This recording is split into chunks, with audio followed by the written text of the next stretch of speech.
Start करें।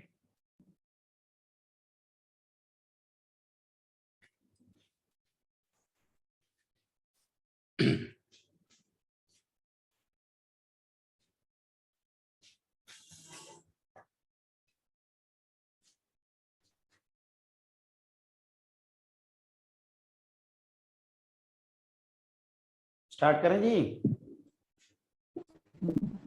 अब होता है बच्चों इसमें family of straight line. Family of straight line.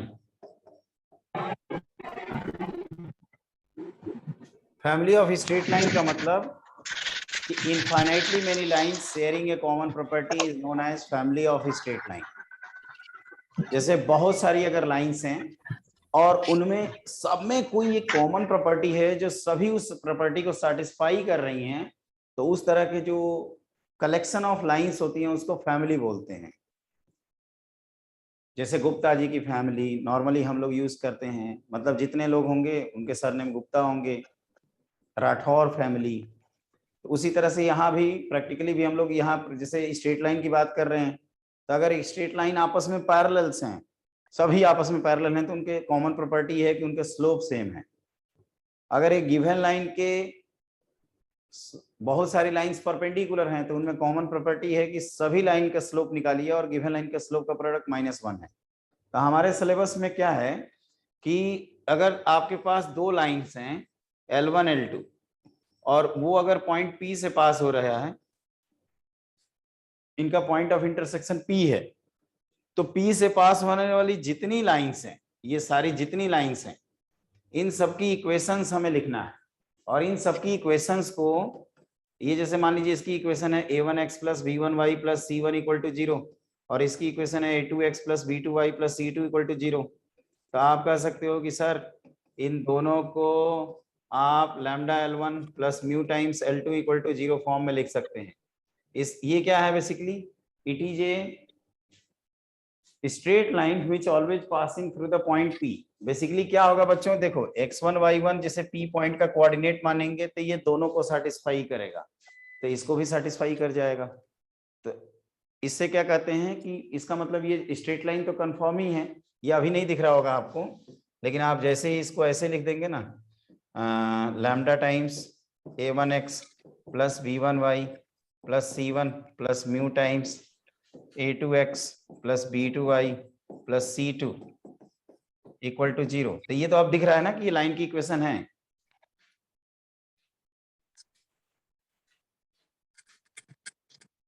दिख रहा है जी? अरे मैं बोले जा रहा हूँ या कुछ तो रिस्पॉन्स करो। हाँ हाँ सर सर दिख रहा है दिख रहा है। Okay okay okay okay. देखिए, तो इसमें बच्चों प्रॉब्लम ये होती है कि एक लैम्डा भी इंसर्ट कर दिया, एक म्यू भी इंसर्ट कर दिया, तो फिर क्या करते हैं बचने के लिए, हम लोग एक वेरिएबल को एलिमिनेट कर देते हैं और कहते हैं कि ऐसे लिख दो lambda times L2 equal to 0। ये क्या होता है, represents all lines except L2 passing through P।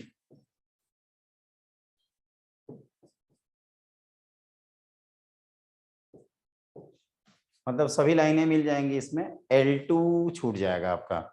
तो ये आपको ध्यान रखना है कि अगर कभी ऐसा हो कि आपको लैम्डा नहीं मिल रहा है, किसी क्वेश्चन में आप कैलकुलेट कर रहे हैं, तो आप एक बार चेक कर लीजिएगा कहीं आपका आंसर L2 तो नहीं है, क्योंकि L2 भी इसका एक मेंबर है। ध्यान रखना, इसका मेंबर L1 भी है, L2 भी है, और ये जितने हमने अभी बनाए हैं उसके अलावा भी हैं। There are infinitely many lines which passing through the point P which is the point of intersection of L1 and L2। आप कहोगे कि सर ये बताओ, ये फैमिली ऑफ स्ट्रेट लाइन पढ़ने का फायदा क्या है, कहाँ हमें क्लिक करेगा एग्जाम में कि ये फैमिली ऑफ स्ट्रेट लाइन लगाना है। तो बच्चों बस फैमिली ऑफ स्ट्रेट लाइन का फायदा ये है कि हम लोग बिना पॉइंट ऑफ इंटरसेक्शन निकाले हुए ही आंसर कर लेते हैं। नॉर्मली ये कहा जाएगा कि P is point of intersection of N1 and L2 and A line passing through P and एक गिवन पॉइंट Q दिया है। तो आप क्या करेंगे, पॉइंट ऑफ इंटरसेक्शन P निकालेंगे, फिर 2 पॉइंट फॉर्म से आप लाइन लिखोगे। आप बिना पॉइंट ऑफ इंटरसेक्शन निकाले भी इस प्रोसीजर से आप उस मेंबर का आंसर कर सकते हैं। और इसमें से मान लीजिए ये जितने मेंबर है ना, इन सबके लैम्डा अलग अलग हैं या म्यू अलग अलग हैं, तो इसमें किसी का लैम्डा म्यू के बारे में कभी क्वेश्चन आएगा तो उसकी इंफॉर्मेशन दी जाएगी। और जहां तक जेई मेन का सवाल है, जो आजकल क्वेश्चन पूछता है जेई मेन, वो भी मैं लिख देता हूं। एक इसमें बहुत अच्छा क्वेश्चन बनता है, इसमें 2 क्वेश्चन वैसे लिखो, ठीक है। पहला क्वेश्चन आप लिखोगे, the lines ax plus by plus c equal to 0 where 3a plus 2b plus 4c equal to 0 are concurrent at the point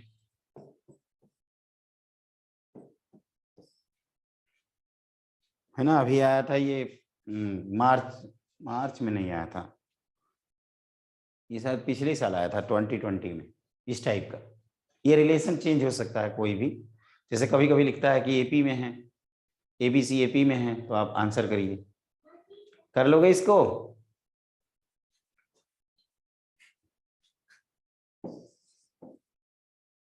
बताना होगा मेरे को, सोच रहे हैं। देखो एक बार मैं फिर से दिखा दूं, अगर आपको पॉइंट ऑफ इंटरसेक्शन निकालना है तो आप क्या करिएगा, इन दोनों लाइनों को सॉल्व कर लीजिएगा। Okay, yes sir. तो आप कहोगे कि सर आपने ये जो दिया है इसको कैसे करें, तो आप एक काम कर सकते हैं।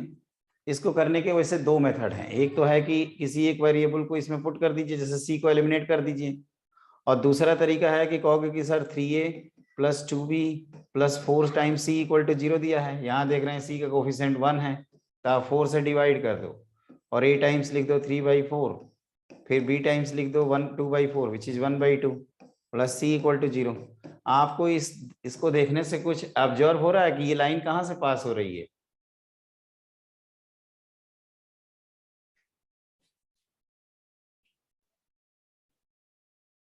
Three by four comma 1/2। बिल्कुल सही, 3/4 1/2। कहोगे ये तो सर कुछ ज्यादा ही शॉर्टकट हो गया, कुछ और बताइए।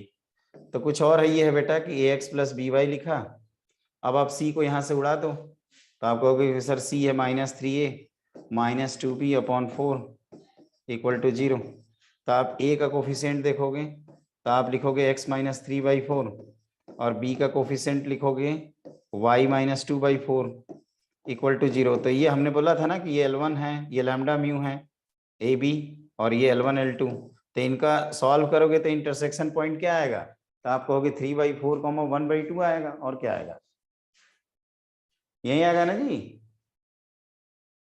Yes sir. ज्यादा से ज्यादा हमें लाइनें यस सॉल्व सर। करनी पड़ सकती है तो वो भी कर लेंगे। तो ये एक इस तरह का क्वेश्चन बनता है इसमें, ठीक है। और जो एक बढ़िया क्वेश्चन होता है वो क्या है, वो भी हम आपको बताएंगे, लेकिन ये पहले देख लीजिए। वो एडवांस टाइप का है, पता ना जेई मेन वाले कभी गलती से पूछ भी सकते हैं।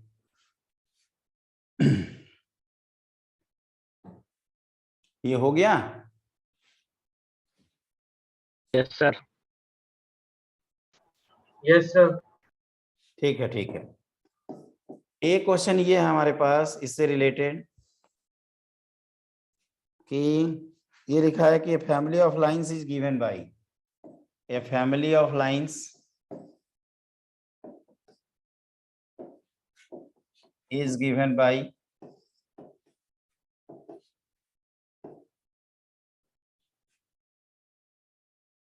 ये ऐसे कुछ लिखा है 1 + 2 lambda times x plus 1 - lambda times y plus lambda equal to 0, lambda being parameter,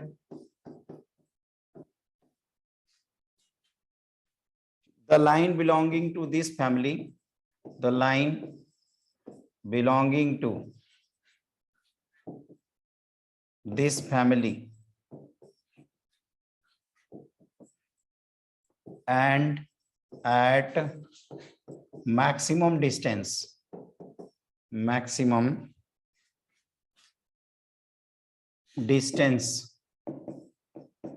from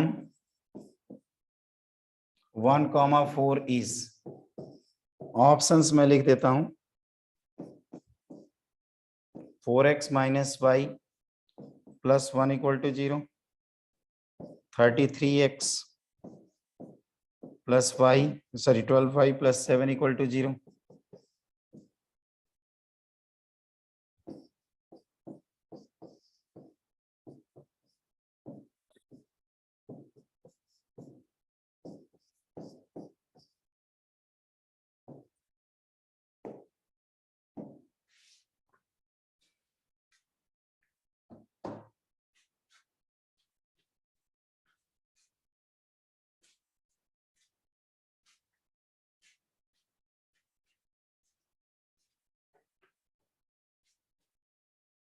आज फिर लाइट कटी है, लेकिन अभी कटी है, कल तो पूरी बैंड बजा दी थी लाइट ने।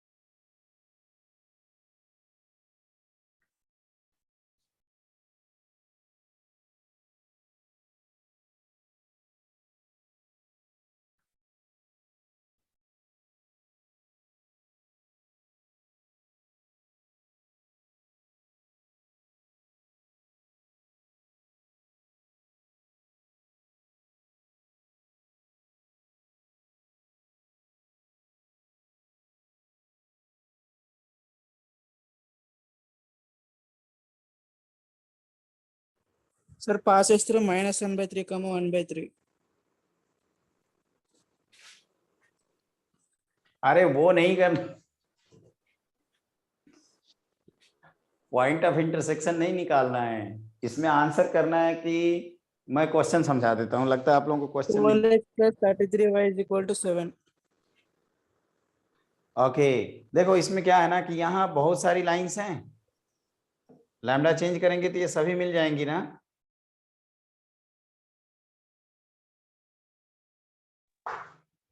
Yes sir, yes sir. ठीक है, एक पॉइंट हुआ, लैम्डा चेंज करने से हमें बहुत सारी लाइनें सर मिल रही हैं।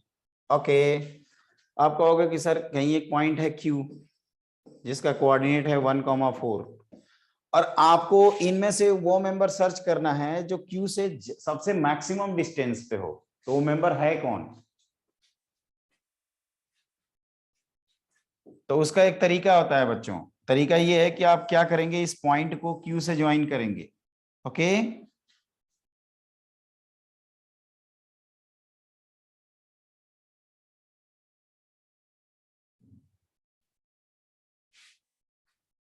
मैंने कहा कि P को उस पॉइंट से ज्वाइन कर हाँ दो। सर, हाँ सर। और जो ठीक है। मैक्सिमम मेंबर कौन है बताओगे कुछ, मैक्सिमम डिस्टेंस पे जो मेंबर लाई कर रहा है, जो परपेंडिकुलर परपेंडिकुलर वाला होगा। ओके परपेंडिकुलर वाला होगा। 100% यू आर एब्सोल्युटली राइट, ये होगा, ये है वो आंसर। ठीक है, तो आप ये जो स्टूडेंट है किसी ने आंसर क्या था, क्या था जी, -1/3 1/3। Yes sir, minus 1/3, 1/3. हाँ तो ये And then slope.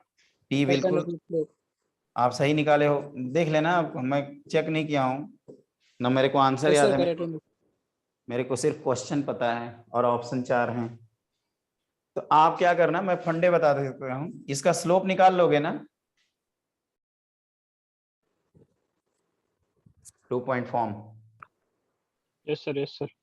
और इसका स्लोप भी आ जाएगा, कहोगे कि सर -1/m आएगा इसका स्लोप, यस सर, आ फिर ये जाएगा सर। लाइन की इक्वेशन लिख लेंगे और यही आंसर यस है। सर। तो आंसर क्या आता है इन सब में, ये Third option sir, third option. Third वाला, इसके नीचे वाला। हाँ क्योंकि मेरे को खुद नहीं पता ना, इसलिए मैं पूछ रहा हूँ। ठीक है, मैं चलो इसको लिख देता हूँ, this is the answer. yes sir, third option only. इसको कहोगे तो मैं बता दूंगा, कंप्लीटली सॉल्व करूं? नहीं सर ठीक है। ओके, इतना ठीक है। चलिए, तब ये तो हो गए फैमिली हो गया। अब इसके बाद कौन है? इसके बाद आता है सर कनकरेंट लाइंस। सर हाँ सर एक डाउट था बोलो। सर। जो पिछला क्वेश्चन था सर, उसमें आपने -1/3 कैसे कैलकुलेट किया? अच्छा, सॉल्व किए ना। जितने लैम्डा कंटेनिंग टर्म्स हैं उनको एक जगह लिख दिया। अलग कर देंगे। तो लैम्डा एक जगह करोगे तो ये 2x -y -1 + +1 1 और लैम्डा, पॉइंट ऑफ इंटरसेक्शन निकालो। हाँ इनका x पॉइंट ऑफ + 1 इंटरसेक्शन निकाल लेना। इसको सॉल्व करके इन दोनों को 0 कर दीजिएगा, आपको xy मिल जाएगा। Yes sir. Okay sir.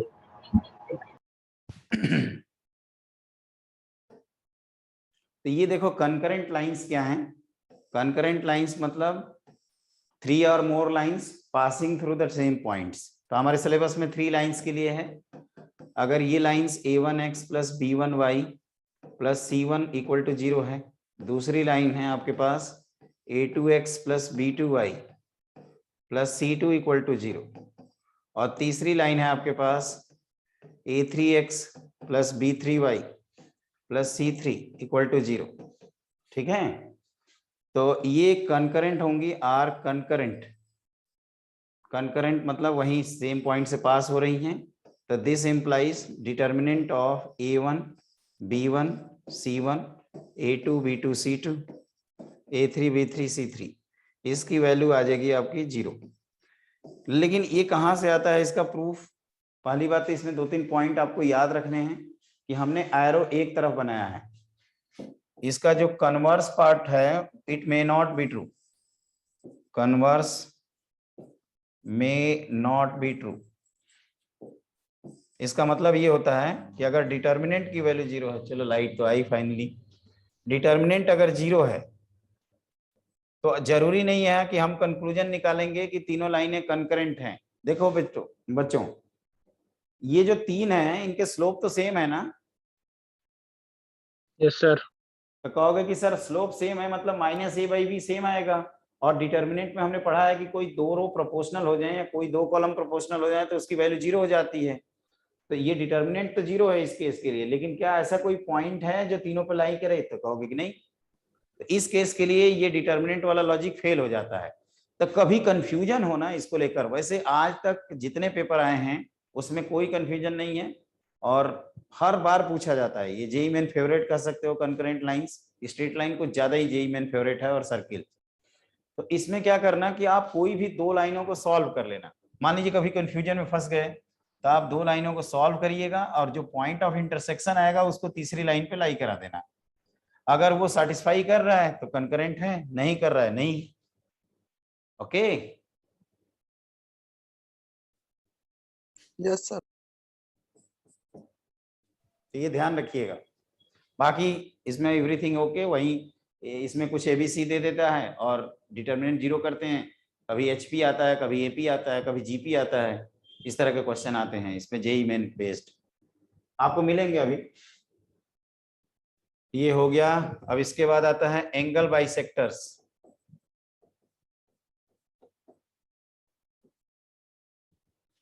Angle bisector देखो ये क्या है। एंगल बाइसेक्टर मतलब कि आपके पास ये 2 लाइनें हैं, वही जो हम लोग शुरू में वो पढ़ रहे थे ना, वो m-m1 विथ नेगेटिव साइन वाला, ये वही है, लेकिन इसको हम लोग दूसरे तरीके से डिराइव कर लेते हैं। जैसे ये एंगल बाइसेक्टर आपको चाहिए तो इस पे एक पॉइंट एज्यूम करिए और इसी का लोकस आप चाहते हैं, तो आप कहोगे कि सर हमने ये पढ़ा है कि ये दोनों सेम होते हैं। क्यों? क्योंकि ये कॉन्ग्रुएंट ट्रायंगल है। ये दोनों अल्फा अल्फा क्योंकि बाइसेक्टर है, ये कॉमन साइड है और ये हमने 90-90 कर दिए। ये दोनों कॉन्ग्रुएंट होंगे तो लेंथ इक्वल हो जाएगी, और लेंथ इक्वल हो जाएगी तो आप क्या करोगे, लेंथ इक्वल करने पे ये a1x + b1y + c1 = 0, और ये आपका a2x + b2y + c2 = 0। तो आप लेंथ इक्वल करोगे, फिर उसमें मॉड का टर्म आता है, फिर h को xy करोगे क्योंकि लोकस चाहिए, तो इक्वेशन ऑफ बाइसेक्टर हम डायरेक्टली लिख देते हैं। ये होता है a1x प्लस b1y, और जैसे यहाँ पढ़ रहे हैं ना वैसे प्लेन में भी होता था। प्लेन वाला मैंने बताया था इक्वेशन ऑफ बाइसेक्टर। नहीं सर, बताया नहीं था। अच्छा, लग रहा है वो छूट गया है वो जल्दीबाजी में। चलो यहाँ पे सर पर z एक्स्ट्रा बढ़ा देना है ना, a1 वहां पे, मतलब इसको वहां अप्लाई करना होता है कि एक्स्ट्रा z आ जाएगा बस, plus b1 square equal to plus minus a2x। अच्छा, तभी प्लेन इतना आसानी से खत्म हो गया। हम भी सोच रहे हैं यार टाइम नहीं लगा कल, कहाँ हमको छोड़ और दिए, तब याद आया कि अच्छा ये छूट गया था। ये खुद 15-20 मिनट खाता है। b2y plus c2 upon square root of a2 square plus b2 square. ठीक है, मैंने क्या कहा था कि पहले h के मानेंगे, फिर लेंथ को सेम करेंगे तो ऐसे मॉड लिखेंगे, फिर मॉड को जब ब्रेक करेंगे तो ऐसे कुछ लिखेंगे, और फिर एच के को एक्स वाई करेंगे तो यहीं पहुंचेंगे सीधे। ठीक है, यस सर। अब देखो इसमें क्या होता है कि कभी कभी ऐसे पूछते हैं कि acute angle bisector, obtuse angle bisector निकालिए, पहला पॉइंट। और दूसरा पूछते हैं कि कोई अल्फा बीटा है, उस एंगल को कंटेन करने वाला बाइसेक्टर निकालिए। तो इसका एल्गोरिथम मतलब स्टेप्स होता है, उस स्टेप को फॉलो करने से वो बाइसेक्टर्स आ जाते हैं। वो क्या होता है देखिए, टू फाइंड, वैसे बेसिक मैं बता देता हूं, obtuse angle bisector, acute angle bisector कैसे जज करेंगे। तो आप क्या करना, यहां दोनों आंसर निकाल लोगे ना, दो स्लोप होंगे। Yes sir. पहले स्लोप, यस सर। पहले स्लोप को क्या करेंगे, किसी माने पहली लाइन, पहले बाइसेक्टर का किसी एक लाइन के साथ tan थीटा, वही mod of m1 minus m2 upon 1 plus m1 m2 लगा देंगे। अगर उसका मैग्नीट्यूड लेस देन 1 आता है, इसका मतलब वो जो हम बाइसेक्टर पिक किए हैं वो एक्यूट एंगल है। अगर tan थीटा का मैग्नीट्यूड ग्रेटर देन 1 आता है तो जो बाइसेक्टर पिक किए हैं वो ऑब्ट्यूस एंगल है। क्योंकि ये लॉजिक कहाँ से आया सर, तो अगर ये एक्यूट एंगल है बच्चों तो ये 0 से 90 के बीच में होगा ना। Yes sir. Yes, sir. आप करोगे तो क्या होगा, 0 से 45। Yes, sir. उसका tan लोगे तो 0 से 1 होगा ना। Yes, sir. इसीलिए हम Yes, कह रहे हैं sir. कि अगर मैग्नीट्यूड tan का लेस देन 1 आता है तो एक्यूट, और ग्रेटर देन 1 आता है तो ऑब्ट्यूस। लेकिन इससे भी बचने का हमारे पास एक तरीका होता है जिसका प्रूफ भी होता है, लेकिन हम प्रूफ पे नहीं जाएंगे, सीधे स्टेप्स लिख देंगे। तो to find acute and obtuse angle bisector,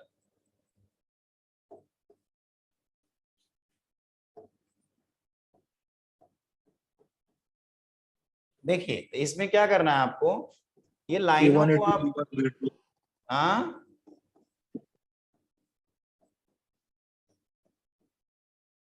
कुछ बोलो ना।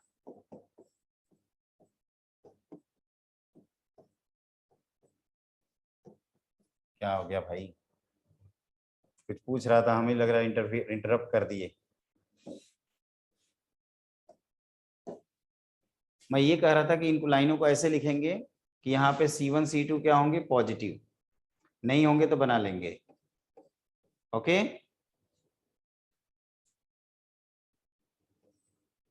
फिर इक्वेशन ऑफ बाइसेक्टर लिख देंगे, टाइम तो है ना। Equation of A1 bisector, A2 plus B1 B2 calculate करेंगे। हाँ हाँ बिल्कुल बिल्कुल बिल्कुल बिल्कुल, आप सही कह रहे हैं। A1x plus B1y plus C1 इन लाइनों के साथ ऐसे लिख देंगे, A1 square plus B1 square equal to plus minus A2x plus B2y plus C2 upon square root of A2 square plus B2 square. अब हम लोग क्या करते हैं, देखिए ध्यान से, आप सही कह रहे थे कि स्टेप्स होता है कैलकुलेट, देख लेना यार स्पेलिंग लग रहा है गलत है।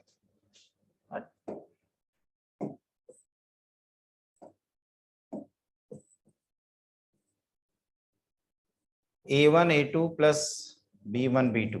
अब आप कहोगे इसमें तीन केसेज होंगे, एक होगा A1 A2 plus B1 B2 की वैल्यू ग्रेटर देन 0, एक होगी A1 A2 plus B1 B2 less than 0 और तीसरा होगा A1 A2 plus B1 B2 equal to 0, है ना।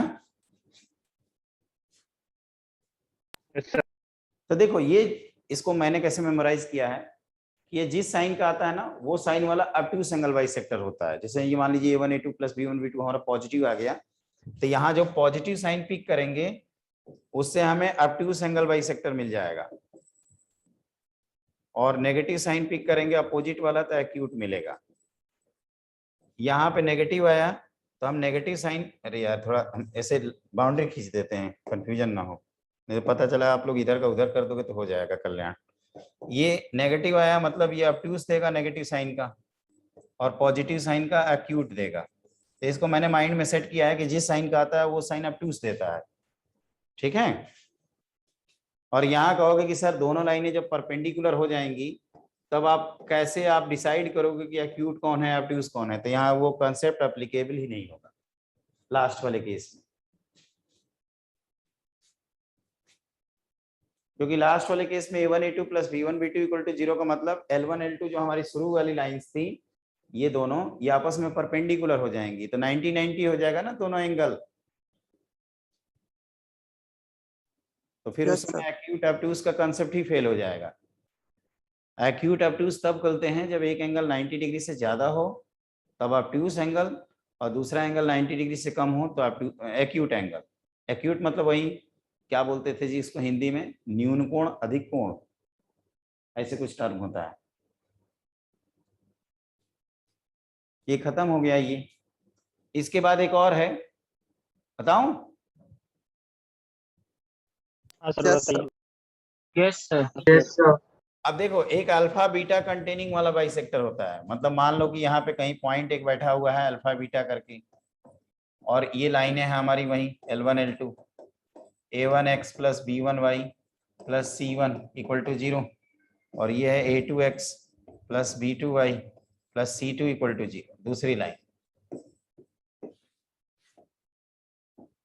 अब हमें ये बाइसेक्टर निकालने में इंटरेस्टेड है हम लोग, जरूरी नहीं कि वो पॉइंट P से पास करेगा, तो इसके लिए तरीका होता है बच्चों, वहीं ऐसे फिर से यहाँ पे C1 C2 को पॉजिटिव करना जरूरी नहीं है, ये एकदम अलग प्रोसीजर है। आप ऐसे लिख लेते हो ना आंसर को। Yes sir. अब इसके बाद क्या करना कि इसको इन दोनों लाइनों में पुट कर देंगे, तो ये आएगा A1 alpha plus B1 beta plus C1 multiplied by A2 alpha plus B2 beta plus C2। तो दो केस हो सकता है, इन दोनों का प्रोडक्ट क्या आ जाए पॉजिटिव, और दोनों का प्रोडक्ट क्या आ जाए नेगेटिव। तो अगर ये ग्रेटर देन 0 आता है तो फिर पॉजिटिव आंसर हो जाएगा हमारा, पॉजिटिव साइन के साथ जो लिखेंगे वो हमारा आंसर है कंटेनिंग अल्फा बीटा।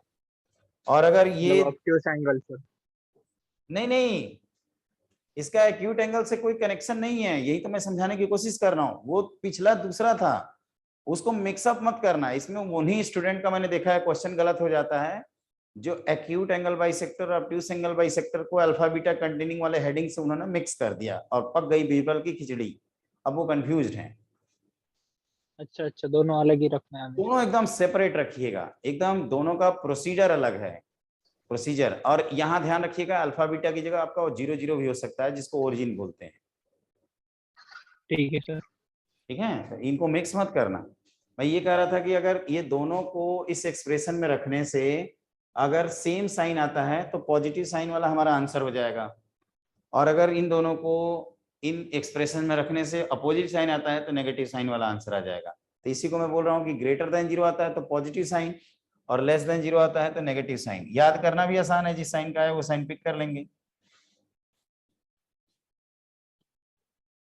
एक क्वेश्चन दिया हूं मैं आगे प्रैक्टिस के लिए, ठीक है। तो ये हमारा स्ट्रेट लाइन वाला जो बेसिक पार्ट है वो खत्म हो जाता है यहीं पे।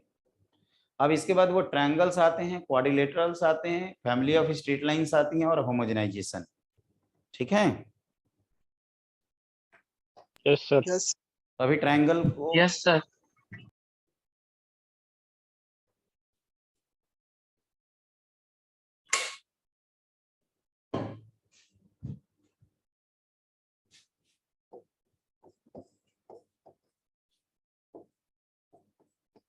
देखो नेचर ऑफ ट्रायंगल,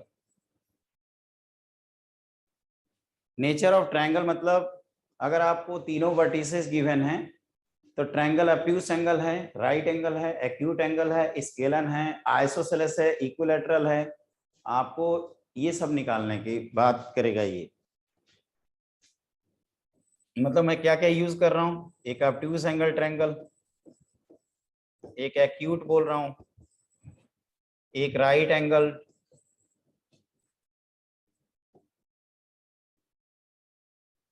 फिर एक आइसोसेलेस, इक्विलैटरल,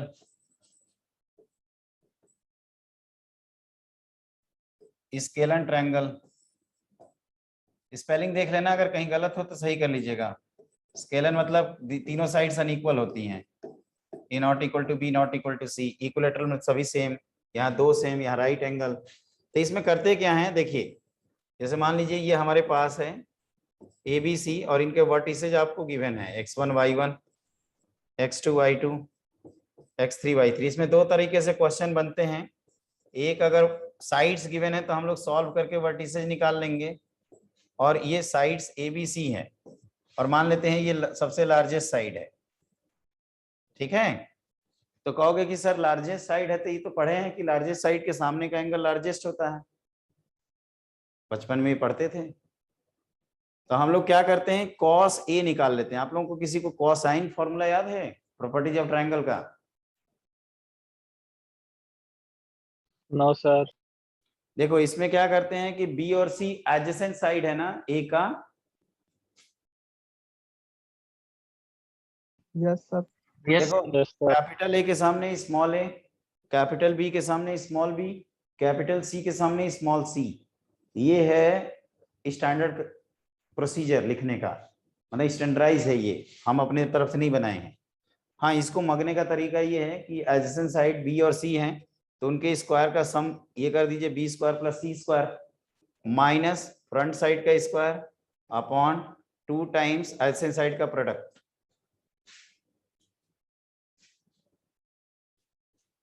पाइथागोरस।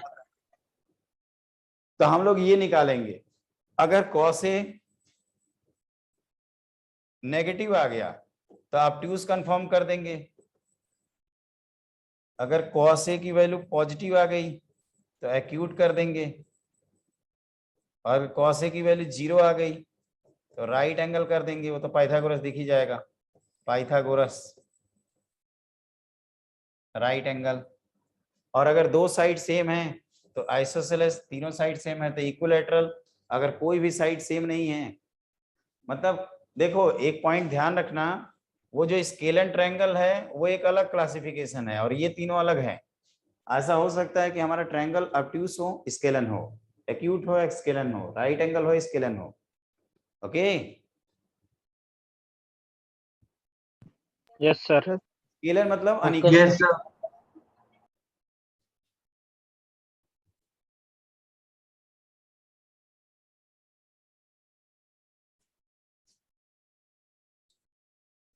तो ये है, अगर मान लीजिए ये साइड्स की इक्वेशन कभी देते हैं तो हम लोग सॉल्व करके ये वर्टिसेज निकाल लेंगे और उसके बाद प्रोसीड करते हैं। Yes sir. तो ये हो गया nature of triangle. Nature of triangle खत्म। अब 4 इंपॉर्टेंट पॉइंट होते हैं बच्चों। एक होता है सेंट्रॉइड। सेंट्रॉइड जानते हो, मीडियन का point of intersection. Yes sir. अरे एक दिन तो वो राज और प्रत्युष पूछ भी रहे थे शायद, यस। हमने डिटेल में बताया हाँ, होगा जी पहले दिन। याद है सर। अब तो कंफ्यूजन नहीं होता है कि अभी भी होता है? नहीं सर, अभी नहीं होता। ओके, और आप लोग जो क्लास कर रहे हो उसमें किसी को कंफ्यूजन होता है इनको मगने में? Yes sir. No sir. सब लोगों को याद है? Centroid is point of intersection of all medians. Incenter is point of intersection of internal angle bisectors. Orthocenter is point of intersection of altitudes. Circumcenter is point of intersection of perpendicular bisector of the sides of a triangle. सारी याद है? Yes sir. Okay, तो चलिए फिर आराम से इनके केवल फॉर्मूले पढ़ लेते हैं। ये मीडियन से देखना, थोड़ा टेढ़ा मेढ़ा हो गया। x1 y1, ये b है अपना x2 y2, c है x3 y3। ये अभी वेक्टर में हमने पूरा डिटेल में पढ़ाया था पहले दिन। ये लोग दो ही, कुछ कम ही लोग थे, तो आराम से हम लोग किए, खूब डिटेल में पढ़ रहे थे। देखो ध्यान से, मैं क्या कहना चाहता हूँ, ये मीडियन है, मतलब ये साइड्स बाइसेक्ट हो गई। फिर आप कहोगे दूसरा तीसरा भी मीडियन निकाल दीजिए, तो ये दूसरी मीडियन है। और तीसरी मीडियन कहाँ है? ये एक्सपेरिमेंटल रिजल्ट है बच्चों की, तीसरी मीडियन भी उसी पॉइंट से पास होती है। इसको बोलते हैं centroid, centre of gravity, and this is 2:1। तो अगर आप डी ई एफ लिख दें तो इनको मिड पॉइंट से आप निकाल सकते हैं। तो अगर मैं पूछ लूं आपसे कि डी का कोऑर्डिनेट कितना होगा, तो आप कहोगे इनका एवरेज ले लो सर, x2 + x3/2 और y2 + y3/2। और जी का कोऑर्डिनेट पूछेंगे तो आप क्या लिखना चाहोगे? Arithmetic mean.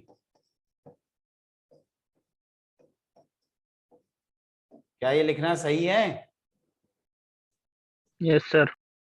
एक पॉइंट ये भी ध्यान रखना, वो बच्चे पढ़े हैं शुरू वाले, तुमको याद होगा कि सेंट्रोइड ये ट्रायंगल को 3 इक्वल एरिया में डिवाइड कर देता है। जेईई में 2020, आईआईटी जेईई 2007, फिर आईआईटी जेईई 2007 में ही पूछा है, एक बार और पूछा है, उसका ईयर नहीं मुझे याद आ रहा है वो क्वेश्चन। और 4 जो स्पेशल पॉइंट पढ़ेंगे ना, incenter, orthocenter, circumcenter और सेंट्रोइड, इसमें इकलौता सेंट्रोइड ही है जो ट्रायंगल को 3 equal area, equal is the point noted, equal area में डिवाइड करता है। तो ये लिखते हैं area of triangle GBC equal to area of triangle GCA equal to area of triangle GAB equal to 1/3 times area of triangle ABC. ठीक है, sir time हो गया। टाइम हो गया। ओके, तो एक राउंड और मारते हैं, फिर बंद करेंगे। आज इसको खत्म करके ही मैं छोड़ूंगा। सर तैयार इसके हैं आप बाद लोग? थ्योरी होने वाली है, क्वेश्चंस भी। हाँ हाँ हाँ, मतलब एक्चुअली अभी इसके बाद हम 20 लेक्चर्स में पढ़ाते हैं रेगुलर क्लास में, आप समझ ही रहे हो कौन सी स्पीड में जा रहे हैं। अब हम कवर तो पूरा कर रहे हैं ऑलमोस्ट अपनी तरफ से। सर थ्योरी होगी कि लास्ट में क्वेश्चन भी होने वाले? अरे क्वेश्चंस की भी मैं रखूंगा ना, मतलब देखो अभी क्या है ना कि थोड़ा सा आज और कल बिजी हैं, आज नहीं, आज ही भर, कल हम फ्री हैं, तो कल ये वाली क्लास 4 घंटे 5 घंटे भी चला सकते हैं, कोई दिक्कत नहीं है। नहीं सर, क्योंकि थ्योरी तो हो गई है हमारी, तो फिर से थ्योरी रिवाइज हो रही है। अगर क्वेश्चन हो तो अगला ज्वाइन करें हमेशा। अच्छा सर ये, इसमें अच्छा ये केवल मैं क्वेश्चन करा दूं चैप्टर्स का? नहीं सर, जैसा चल रहा है वैसा ही बेहतर है, इसीलिए तो हम यस लोगों ने सर, ज्वाइन जो किया चल था। रहा वही ठीक है आपने सर। तो यूट्यूब में भी यही चीज। लड़ लो तुम लोग, लड़ लो। अरे यार मैं समझता हूँ, एक बच्चा जैसे बोल रहा था ना थ्योरी थ्योरी हो रही है, तो क्या कहें, अब देख लेना जी, उसका रिकॉर्डेड पढ़ा ही रहेगा, थ्योरी ही कराएंगे मेनली, है ना। और हम क्या बोलें, जैसे चल रहा है वैसे ही चलेगा, हम पूरा कंप्लीट करेंगे। अब यार हम भगा भी तो नहीं सकते, हम क्या बताएं। चलो, रीज्वाइन करना 5 मिनट बाद।